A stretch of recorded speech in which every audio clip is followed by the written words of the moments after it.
Kəskin bronxit zamanı klinik əlamətlər iki qrupda cəmləşir. Birinci tənəffüs yollarına aid olan əlamətlərdir, ikinci isə xəstəliyə bağlı olan ümumi əlamətlərdir. Tənəffüs yollarına aid olan əlamətlərdən quru öskürək, döş qəfəsində ağrılar, təngə nəfəslik, öskürəyin bəlğamlı olmasına misal göstərmək olar.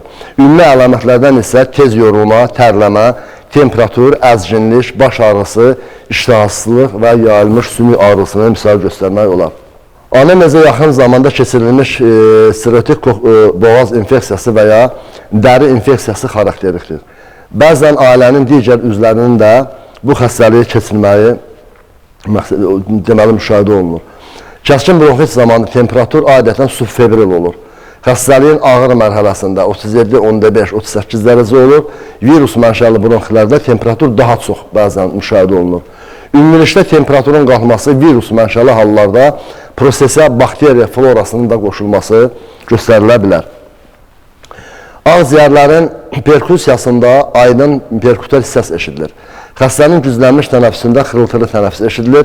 Prosesin başlanmasından az müddət sonra yaş xırıltılar müşahidə olunur. Müayinə zamanı xəstədə taxikardiya, taxipnoya müşahidə oluna bilər.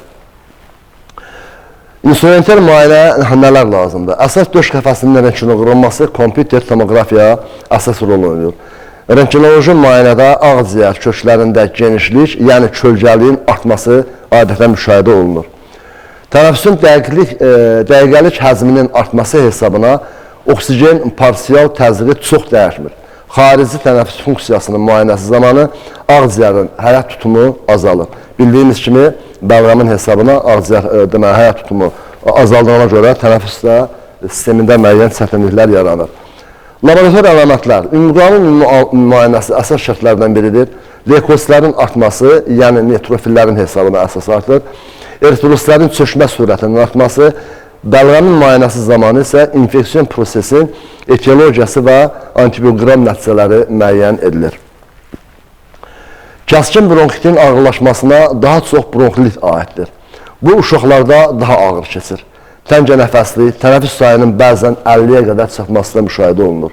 Siyanozun yaranması, taxikardiya, temperaturun isə əvvəlki dediyimiz vaxtdan 38-39 dərəcəyə qədər olması xarakterlikdir.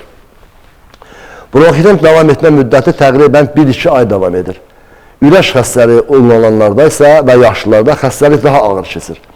Xəstəliyin proqnozu vaxtında müayinə və müalicəyə başladıqda proqnoz adətən xoşxəstəli olur. Müalicə effekti olmadıqda proses uzanır və xroniki hala keçə bilir.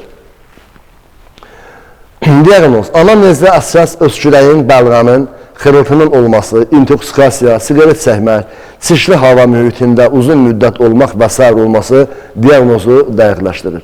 Rentgenoloji müayinələrdə bronx kölgəliyinin artması, daha çox iki tərəfli olması pneumoniyadan fərqləndirir.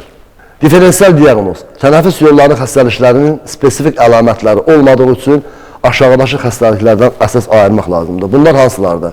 Pneumoniya, vərəm və bronxial asma. Yəni bunları diferensial diaqnostika eləməliyik. Bir də bronxektaziya, silikozlar və sarkoidoz. Müalicə nə üçün formada aparılmalıdır? Yüngül formada müalicə evdə aparılır. Ağırlaşmış hallarda stasionar yerləşdirilməlidir. Çünki bunun əlavə fəsadların olmasının qarşısını almaq üçün. Olmasının daha doğrusu qarşısını almaq üçün. Müalicə etioloji və simptomatik olur. Etioloji faktorlardan asılı olaraq antibiotiklərdən və virus əleyhinə dərmanlardan adətən istifadə olunur. Antibiotiklərin seçilməsi bəlğamın müayinəsindən sonra olsa daha yaxşı olar ki, bu antibiotik qıranmada bu antibiotiklərin hansı qrupdan işlədilməsini bizə üçün dəqiqləşdirir.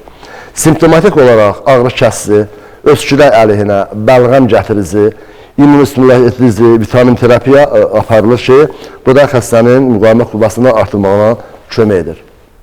Qrip etioloji bronxitlərdə qrip əleyhinə qamma globulin 2-4 milli interferon tətbiq edilir. Bəlğamın qatı olduğu hallarda ipekavan, termopsis otu, 6-ya kökü, 3% kalium yodut istifadə etmək məqsədə uyğundur. Bronx spazm zamanı bronxitlərdən eofilin, efedrin kimi dərmanlardan istifadə edilir. Quru öskürək zamanı libeksin, kodein kimi dərmanlardan da istifadə etmək mümkündür. Köməkli prosedurlar. Bu məqsədlə kürək nahiyəsində xardal yaxması qoyulur, ayaqlara isti vanna tətbiq edilir, xəstəyə içməyə çoxlu maye verilir. Bu da əsas məsələ ondan ibarətdir ki, ağciyərlərdə mayenin yumuşalması və bəlğəmgətiricilər vasitəsilə çıxarılmasını daha da asanlaşdırmaqdır. İmmuniteti azaldan faktorlardan içki, avitaminoz, şərait yaradıcı faktorlardan siqaret, viruslu xəstə və kontakt əlverişsiz iş şəraitindən uzaq olmalı. Yuxarı tənəffüs yollarının viral və bakteriyal mənşəli xəstəliklərinə vaxtında və tam müalicə etmək lazımdır. Xroniki bronxit. Bu daha çox kəskin bronxitin ağırlaşması hesabına olur. Prosesi adətən bronxit mukozası və onun dərin qatları artıq adətən cəlb edilir. Xroniki proses olsa da özündə kəskinləşmələr var.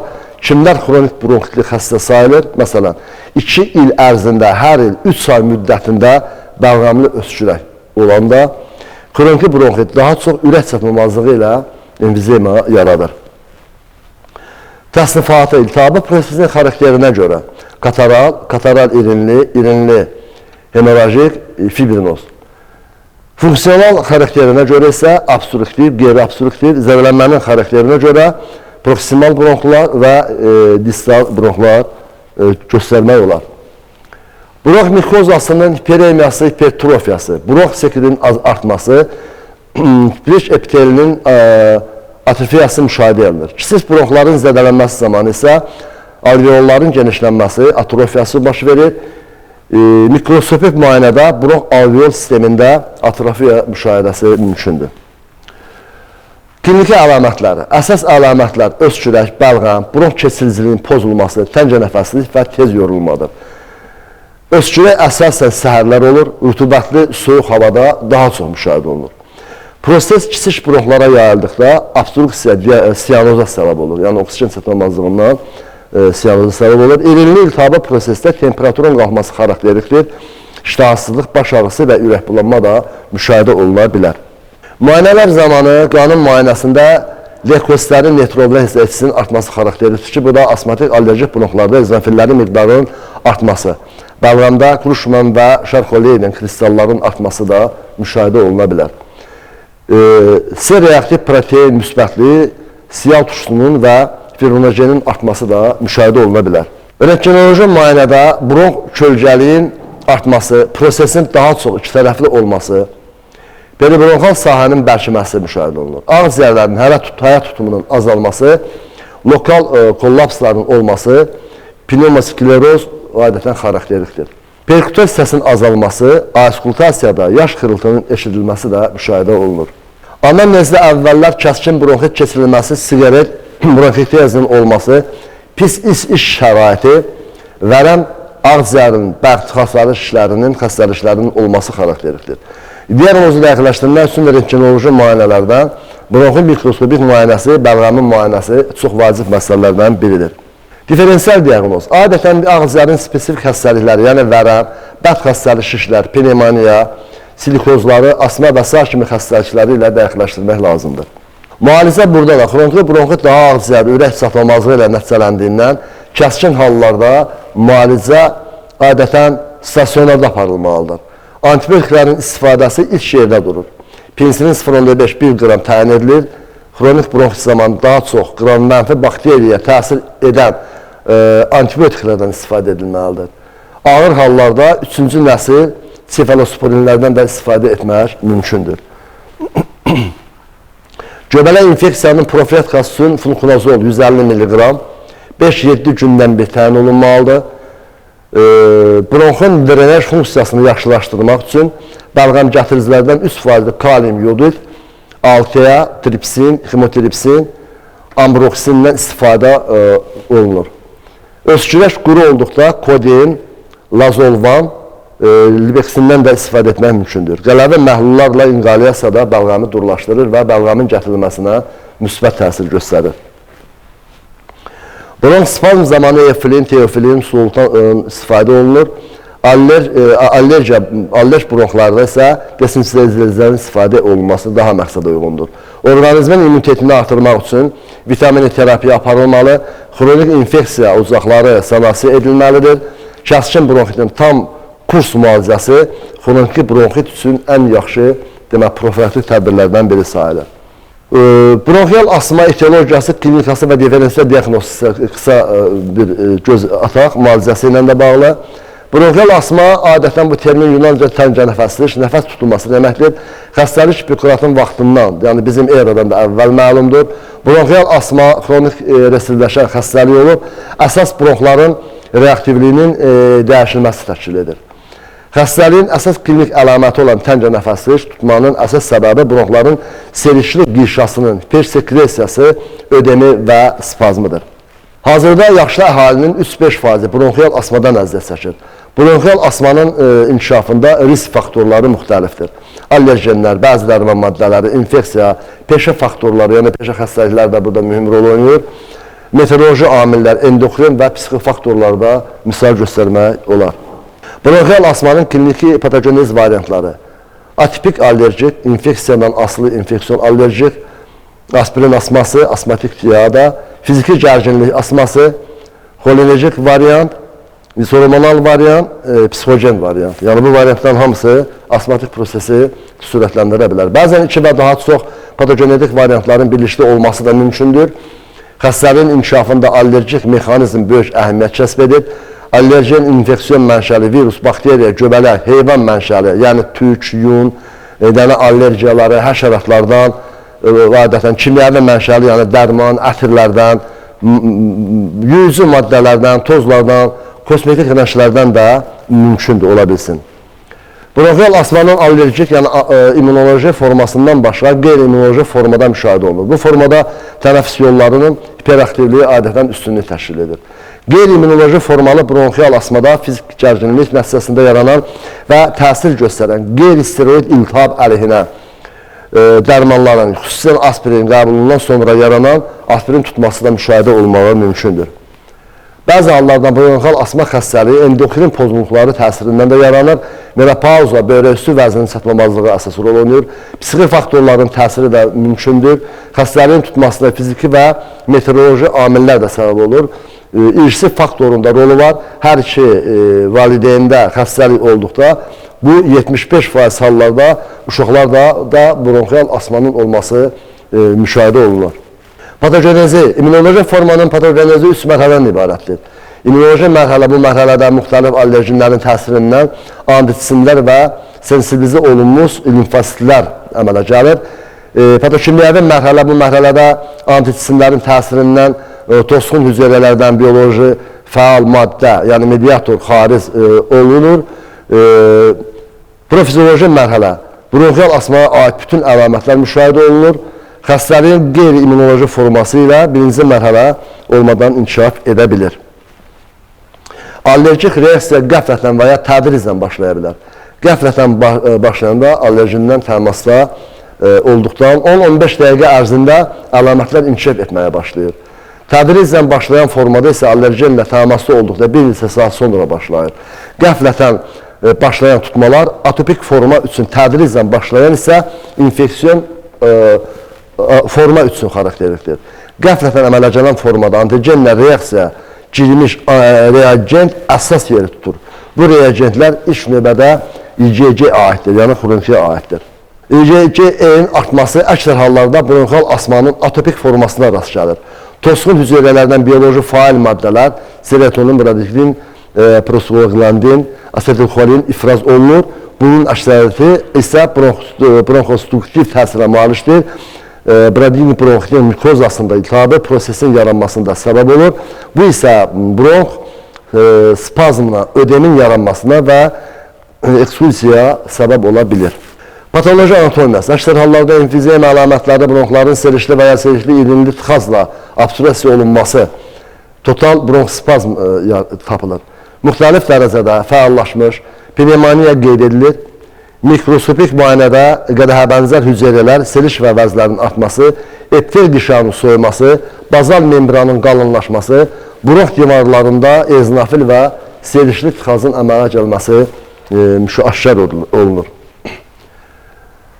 Kliniki mənzərəsi, bronxial asmanın əsas və mütləq klinik əlaməti boğulma tutmasıdır ki, buna da bronx ağciyər infeksiyanın kəskinləşməsi, allergenlə kontakt, fiziki gərginlik də səbəb ola bilər. Boğulma tutması onu sonra müşahidə olunur ki, bu da atopik gedişli asmada migren, vazomotor erinitə, asqırma, boğazda qıcıqlanma, tutma şəkilli öskürək, məxmərə, kvinki ödemi, dəri qaşınması və bunlar da özünü göstərir. İnfeksiyon allerjik formada, aura əksər hallarda öskürəklə başlayır. Boğulma tutması zamanı xəstələr məcburi vəziyyət alır adətən. Bir qədər önə əyilərək, çarpayıların kənarına sökənib oturur, deməli, dəri örtüyü solğun olur, köməkçi əzəllər gərginləşir. Emfizemaya görə ürəyin hüdudlarını təyin etmək mümkün olmur, boğulma tutması qatı bəlğam xaric olduqda qutarır. Tutma arası dövrdə xəstələr özlərini praktik sağlam hiss edir. Adətən heç bir şikayətlər olmur, infeksiyon allerjik asmanın tutma arası dövründə klinik rentgenoloji və funksional olaraq xroniki bronxit və ağciyər emfizemiyası əlamətləri aşkar olunur. Xəstəliyin ağırlaşmasından biri ağciyərin emfizemiyasıdır. Bununla yanaşı bronxektaziya, segmentər nadir olaraq isə paylı atelektaziyalar və pnevmoniya da yaranmağı mümkündür. Ən qorxulu ağır fəsadlardan biri asmatik statusdur. Bu hal saatlarla davam edən asma əleyhinə preparatların qəbuluna rezistent olan ağır formalı asma tutmaları nəzərdə tutulur ki, artıq burada rezistentlik yaranır və təsiri bir qədər zəifləyir. Asmatik statusun ağır boğulma tutmasından fərqi bu prosesdə simptomatik və başqa bronxolitlərdə rezistentlik yaranmasına bərabər qısa zamanda ağciyər obstruksiyasının əmələ gəlməsi, hipoksiya və hiperkapniyanın inkişafı təhlükəsi olması da mümkündür.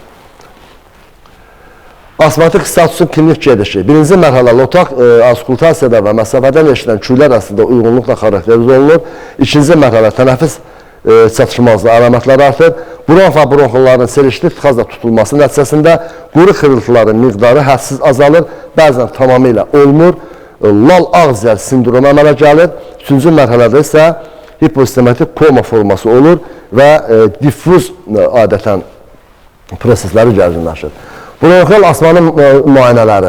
EKG müayinəsində ürəyin sağ payının yüksək gərginliyi, yəni iki uzlu dişisi, P dişisi, segmentinin enməsi, hiss dəstəsinin sağ ayaqçığının blokadası adətən müşahidə olunur. Rentgenoloji müayinə ağciyər sahələrində şəffaflıq artır, ağciyər kökü genişlənir, ürək belinin damar atması, damar ürəyi müayinə edilir. Laborator müayinə eznafillərin miqdarının artması müşahidə olunur. Bəlğəmin müayinəsində isə kuruşma spiralları, şarkoleydən kristalları, epitel hüceyrələri mütləq müşahidə olunmalıdır. Bronxoskopiyada müxtəlif dərəcələri, endobronxit, serişli, irinli, tıxas və bronx obstruksiyası tapılır. Diaqnoz və müqayisəli diaqnoz. Diaqnoz xəstədə xarakterik boğulma tutması, anamnezdə boğulmaya səbəb olan faktor olduqda təyin olunur. Bu zaman bronx keçiriciliğinin pozulması isə müşahidə olunan digər xəstəliklər inkar edilməlidir. Diaqnozu erkən müəyyən etmək üçün bu əlamətlərin allergiya ilə yanaşı getməsinə fikir verilməlidir. Boğulma olmasından bu hallar asma ümumi qiymətləndirilməlidir. Praktikada daha çox xronik obstruktiv bronxitlə deməli qarşılıq salınır. Burada cədvəl verilibdir, yəni bronx spazmasının infeksiyon allerjik və atipik formalarının diferensial diaqnosunun kriteriyalarıdır ki, məsələn, infeksiyon allerjik bronxial asmada bir də atipik qeyri-infeksiyon allerjik formada olan deməli xüsusiyyətlər burada nəzərdə tutulubdur. Eyni zamanda burada yenə də həmin kriteriyalar nəzərdə tutulub ki, bronxial asmanın, ürək asmasının fərqi burada cədvəldə müşahidə olunubdur. Bronxospazmla yanaşı çox yüksək eozinofiliyanın 25 dərəcədən yuxarı olması həmişə asma xəstəliyi ilə birgə başqa xəstəliyin olduğunu da həqiqi asma xəstəliyinin olmamasını düşündürür. Belə hal ağciyərlərin eozinofil infiltrasiyasında təsadüf oluna bilər. Bu xəstəlik zamanı eozinofillərin sayı tezliklə azalıb normaya düşür və ağciyərdəki infiltrat tam sorulur. Bağırsaq paraziti də yüksək eozinofillə müşahidə olmağı mümkündür ki, onunla onu qarışdırmaq olmaz. Traxeya və bronxların daralmasına və sıxılmasına səbəb olan xəstəliklər də bronxospazmın yaranmasına gətirib çıxarır. Traxeya bronxlara düşmüş yad cisimlər, xoş və bədxəstəlik şişlər, müxtəlif xəstəliklər zamanı böyümüş limfa düyünləri, divar aralığının şişləri, aortonun anevrizması, həmsinin asmaya oxşar tutmalar, boğulmalar verə bilər. Bu prosesləri bir-birindən ayırmaq üçün rentgenotomografiya, bronkoskopiya metodları səmərəli nəticələr əldə etməyə imkan verir. Müalicə və profilaktikası. Müalicə həm boğulma tutmalarını aradan qaldırmağa, həm də xəstəliyin əsas patogenetik mexanizmlərinə yönəlməlidir. Boğulma tutmasını aradan qaldırmaq üçün simptometriklər, xolinometriklər istifadə olunur. Əsas klinik effekt bronxun sayar əzəllərinin beta-adrenerjik reseptorlarının funksional fəallığının artması ilə xarakterizə olunur. Alfa-beta reseptorlarının stimulatorları efedrin, ikinci alfa-adrenerjik reseptorların stimulatorları, yəni mezatol, noradrenalin, simpatol, qeyri-selektiv beta-stimulatorlar, naradrin, izadrin, asmopen, alupent, selektiv beta-2 stimulatorlar, sulmomatol, berotek, terbutalin, bir də fermoterapi istifadə etmək olar. Aluret aerozol halında 1-2 nəfəs almada təyin edilir. Təsiri 1-2 dəqiqədən sonra başlayır. Asma tutması 10-15 dəqiqədən sonra qurtarır. Təsir müddəti 3 saatdır. Salbutamol isə aerozol halında 1-2 dəfə nəfəs almada təyin edilir. Təsiri 1-5 dəqiqədən sonra başlayır. Sutmada 6-10 dəfə təkrar etmək mümkündür. Berotekdən 1-2 dəfə nəfəs almada təyin edilir. Təsiri 1-2 dəqiqədən sonra başlayır. Asma tutması 10-15 dəqiqədən sonra qurtarır. Təsir müddəti 5-6 saatdır. Kombinə olunmuş beta-2 adenin stimulatorlardan berodual hər dəfə 1-2 nəfəs alma dozada gün ərzində 3-4 dəfə təkrar etmək olar. İtek 1-2 nəfəs alma dozada effekt alınmazsa dozanı təkrar etmək olar. Efedrinin bronxolit effektliyini adrenalindən fərqli olaraq tədricən başlayır, amma uzun müddət başlayır və dəri altına 0,4 milli, 0,5 milli adrenalin məhlulu və 1 milli 5% efedrin məhlulu yeritmək məsləhətdir. Çox sağ olun diqqətinizə görə, minnətdarım.